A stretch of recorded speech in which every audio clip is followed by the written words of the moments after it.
আলাইকুম। আজকে আমি পুঁই শাক রান্না করব চিংড়ি মাছ দিয়ে। চুলোতে পেঁয়াজ আর মরিচ দিয়ে এটাকে ভেজে নিচ্ছি।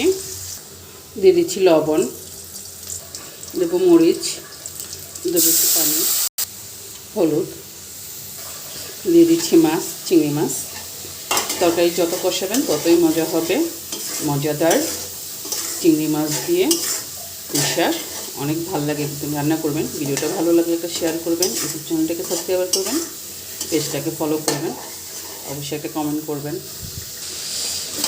দিয়ে দিচ্ছি এখানে ডান্ডিটা আগে দিলাম, দুটো আলু দিয়েছি। আলুটা দিলে আঠা আঠা হয়, ঝোলটা ভালো লাগে। দিয়ে দিচ্ছি শাক, শাকটা দিয়ে একটু নেড়ে চেড়ে দিবেন। চাইলে ঢেকে দিতে পারেন বা এমনিও দিতে পারেন, থাকলে শাকের কালারটা একটু নষ্ট হয়ে যায়, সবুজ সবুজ থাকে না। এমনি খোলা বেশি জাল দিয়ে রান্না করতে পারেন।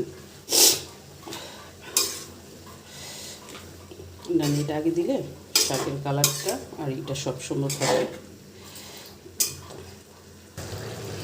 তরকারিটা হয়ে গেছে। আপনি চাইলে আরও শুকোতে পারেন বা এতটুকু ঝোল রাখতে পারেন, মাখা মাখা ঝোল।